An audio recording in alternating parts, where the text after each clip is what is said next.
everybody. So the April 23rd is a very special day for people from England. It is St.Georges Day, which is the patron saint of England. It's like a special person that you think about on the patron saint days. Now, we have done the patron saints day activities for the different countries in the United Kingdom. So I thought before we made our England flags, we could have a look at a map of the UK, the United Kingdom, where we all live, and look at the countries that make up the United Kingdom. So here is a map of the islands that we live on. At the top here is a country called Scotland. Now, we made some Scottish flags on St.Georges Day, which is in November. You might remember we made some flags like this. So this is the Scottish Saltire, the flag of Scotland. And that is one of the countries that makes up the United Kingdom, Scotland. There's also the country over here called Wales. And we also made some Welsh flags to celebrate St. David's Day. So I've got a Welsh flag to show you here. Now that is a cool flag, isn't it, with the red dragon. I think we did hand print to make our dragons on our Welsh flags. So that's the Welsh flag. We saw the Scottish flag. There's Scotland, there's Wales. There's also another island next to the British Isles. This is Ireland. And Ireland is two countries together. So the top part, the red part up here, is Northern Ireland. So we made some Northern Irish flags when it was St. Patrick's Day in March. And then the other part of the island down here is the Republic of Ireland. So on St. Patrick's Day, we also made some Republic of Ireland flags. Now, the 23rd of April is the special day for people in England. So England is the green part of the United Kingdom here. And there's London, the city that most of us live in. And this here is the flag of England that we're going to try and make today. Now, before we make our flags, I've got a couple of stories with some dragons in them. And we'll read the stories that make our flags. So the name of the England flag, this is it, is the St. George Cross. And St. George was a hero from a long, long time ago who fought a dragon and defeated him and rescued a princess. So George is a goodie, a good person, and the dragon was bad. So George won out over the bad dragon, and this is the St. George's Cross flag that we're going to make. So our first story we've got is called Small Knight and George, about a small knight that goes out to find and fight his first dragon. Okay, everybody ready to get started? Let's sit down and get comfortable, and we'll get going. Okay. Small Knight lived in a cold old castle on a spiky high hill. He didn't mind that it was cold or old. He loved the castle so much that he never wanted to go anywhere else. And there's Small Knight playing football in his bedroom. One morning, Dad Knight announced that it was time for Small Knight to have his first suit of armour, and his first horse, and his first shield, and his first sword, and to go out to fight his first very fierce dragon. Small Knight didn't want to fight a dragon. He wanted to play kickaball with his friends. He didn't even know what a dragon looked like. So there's Small Knight being lifted up onto his horse by a crane. Dragons live in caves, they breathe fire, and they're very fierce, explained Dad Knight. You'll know one when you see one. Knights have to be big and brave and fight them.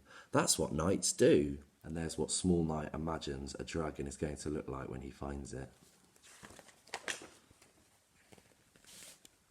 Small Knight didn't feel big and brave. He felt little and frightened. He clunked in his armour and shivered in his boots and made up a song as he rode along. This is the tale of a big brave knight who one fine day went out to fight a very fierce dragon who lived in a cave. And you can see there's his castle on the spiky high hill. And there's Small Knight. He's rode all this way trying to find a dragon. Soon, Small Knight came to a hovel. He tapped on the door. I'm looking for a very fierce dragon, he said politely. Have you seen one about? Don't talk to me about fierce dragons, said Mr. Peasant. One knocked down the roof of my hovel with a swipe of its scaly tail. Are you sure you want to fight a very fierce dragon? It's what brave knights do, explained Small Knight. But he looked at the hovel and he didn't feel brave. So the dragon has used its tail to knock the roof off Mr. Peasant's hovel, his little cottage. Small Night came to a village. 6 damsels were brushing their golden hair. "Excuse me," said Small Night, "I'm looking for a very fierce dragon. Have you seen one about?" "Don't talk to us about fierce dragons," cried the 6 damsels. "One roared down the street this morning. He gave us such a fright he made our hair stand on end. Are you sure you want to fight a very fierce dragon?" "It's what brave knights do," explained Small Night. But he gazed at their hair and he didn't feel brave. Look at the damsels' hair all standing on end because they were so frightened when they saw the dragon. And look, if you look closely through the town, there are some footprints around here. Can you see? Big footprints. I wonder what made those. Small Night came to a forest. A woodcutter was sitting on a tree stump. "Good afternoon," said Small Night. "I'm looking for a very fierce dragon. Have you seen one about?" "Don't talk to me about fierce dragons," groaned the woodcutter. "One breathed fire and burnt the forest down. Are you sure you want to fight a very fierce dragon?" "It's what brave knights do," explained Small Night. But he looked at the trees and he didn't feel brave. Small Night clunked in his armour and shivered in his boots. He sang a different song as he rode along. This is a song of a not-so-brave knight who decided one day he didn't want to fight a very fierce dragon who lived in a cave. And look, can you see? There are some more footprints coming along the road, heading in the direction that Small Night is going. On the way home, he found a little creature. "Good evening," said Small Night. "I'm Small Night, and I'm supposed to be looking for a very fierce dragon. Have you seen one about?" "Don't talk to me about fierce dragons," cried the little creature. "I used to have a lovely dark home in a hill, but some very fierce dragons moved in, and now I have no home. Are you sure you want to fight a very fierce dragon?" "Not now," said Small Night. "It's getting dark. I'll look for a very fierce dragon tomorrow. Please don't cry. You can stay at my home tonight." "Thank you, Small Night," sniffed the little creature. "Please call me George." So the little creature that Small Night met is called George. So Small Night and George hurried home. Mum and Dad were waiting on the drawbridge. "Hello, Mum," called Small Night. "I've brought my new friend home to stay." And there's Small Night and his new friend George. Mum Night and the ladies in waiting all screamed. Everyone scrambled up to the minstrel's gallery. "Mum, Dad," called Small Night. "I've been looking for dragons to fight all day, and now it's time for tea." Well, I wonder what everyone's so worried about, all the people that have scrambled up to the minstrel's gallery to hide. I wonder what it is that they've seen that shocked them. "You only had to fight a very fierce dragon," called Mum Night. "You didn't have to bring him home." "A dragon? Where?" said Small Night. Can anyone see the dragon? Small Night's not sure, is he? "There!" cried everybody. "Get behind me, George," shouted Small Night. "There's a very fierce dragon about. I'm a big brave knight. I'll look after you." "Excuse me, Small Night," said George. "I think there's been a mistake. I'm the dragon." "But dragons are big and fierce and breathe fire," said Small Night. "I'm a small, friendly sort of dragon," smiled George. "I'm frightened of fierce dragons too." "A dragon?" cheered Small Night. "A real dragon? Could you pretend to be very fierce so I can fight you?" Next morning, they had a wonderful fight where no one won at all, and they played kick-a-ball for the rest of the day. Everybody loved George. He showed all the knights the best way to fight very fierce dragons, and he learned to breathe fire to keep that cold, old castle warm. And as for Small Night and George, well, they were the very best of friends, and Small Night never had to fight a very fierce dragon again. And there's Small Night and George playing kick-a-ball. Small Night's kicking the ball, and George is in goal. The End. So I hope you enjoyed this story, everybody. Now we're going to have a go at making some St. George's cross flags as part of our St. George's Day celebrations. So this is the flag we're going to make, everybody. This is the flag of England, St. George's Cross. I've got a few different ones that I made this morning to show you, to give you some ideas of how you could make your England flag at home. So here's an England flag I made. I went into the kitchen actually at the nursery and I found Debbie's Special K breakfast cereal. So I used some of the red card from the breakfast cereal box. And also I found an old box of sweeties, celebration sweeties, which had a red box. So I cut off some of the card and I used that to make a collage England flag. So that's one idea of how you could make your flag.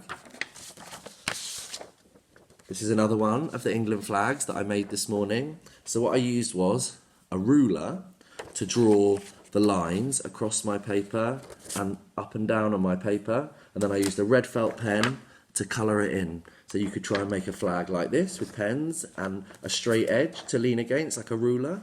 Now another way you can make it is with a red piece of card like this. And what you'll need is 4 white rectangles, and they're going to be the white rectangles that would be in the corner of a St. George's Cross flag. So let me show you how to do that one. So I've got my red piece of card on my board. Now I've also got 1, 2, 3, 4 white rectangles, and I can use these to make an England flag. So I've also got a glue stick, and what I'm going to do is I'm going to position the white rectangles in the 4 corners of my large red rectangular piece of paper. And there you go, it already looks like an England flag. So what I need to do is put some glue on the back of each rectangle, then flip them over and stick them down. So I've done 1, and then this one, 2, then the 2 at the bottom, 3, and the last one, 4. So using those 4 small white rectangles on the large red rectangular piece of paper is another way that you can make an England flag. Now one more technique we can do is with a white piece of paper like this and 2 red strips of card. So I'm going to get 1 red strip and I'm going to lay it up and down across my paper, and then the other one I'm going to lay across like this. Now what am I forgetting? I need to put some glue on them. So I'll take this one off for a second, put some glue on the back, flip it over and press it down so that one's stuck on, and then the other one needs to go this way. So I'll put some glue across the back, flip it over and stick it down like that. And then what I'm going to need to do is get my pair of scissors and just trim off the bits of red card sticking out from the side. So I've got my scissors and I'm going to very carefully trim off the bits of card that are sticking out the side of our white piece of paper.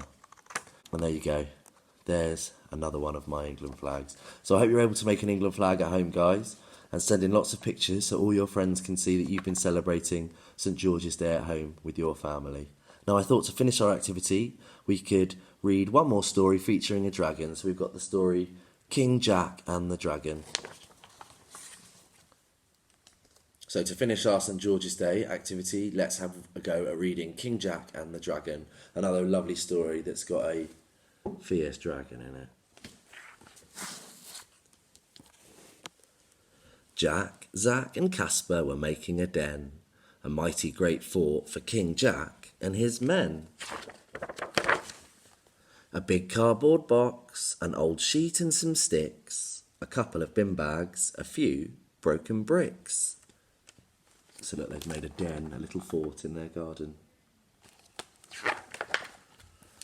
A fine royal throne from a ragged old quilt, a drawbridge, a flag, and the castle was built.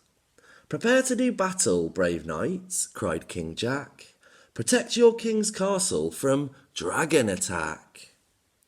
They spent the whole day fighting dragons. So that they're imagining that there are dragons in the garden that they have to fight off from going near the castle. And if you have a look, the baby's joined in too, prodding the dragon's tail with its little stick. And beasts, so they also imagine there were beasts like monsters in their garden as well as the dragons.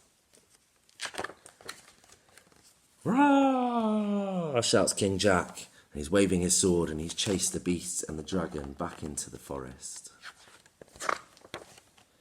And returned to their stronghold for fabulous feasts. We'll all sleep the night in the fort, said King Jack.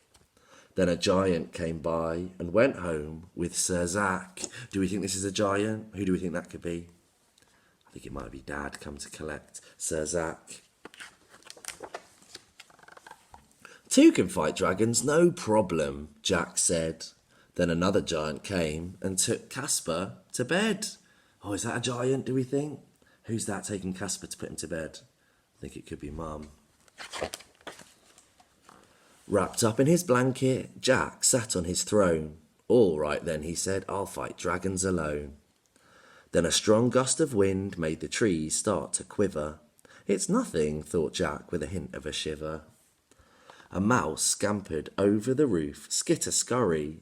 It's nothing, thought Jack, there's no reason to worry. Brr, brr, croaked a frog. It's nothing, thought Jack, as he switched on his torch in the deepening black. Oh, it's getting dark.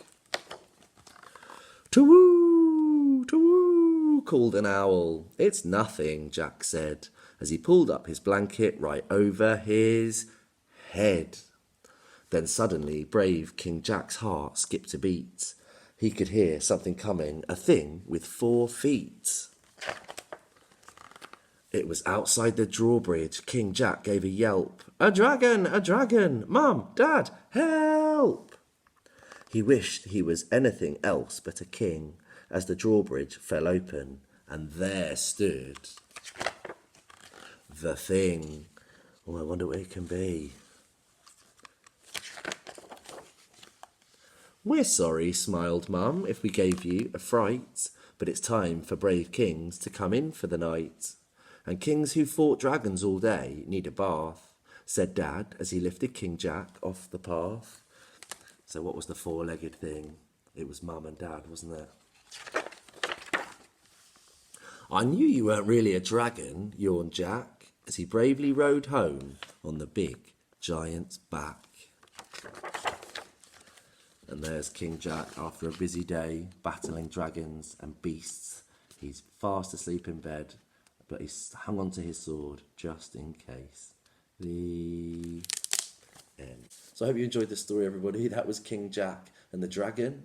We also had Small Knight and George, and we had a go at making our England flags as well, didn't we? So send in your pictures because we all really want to see what you've been doing at home. All right, guys. Bye.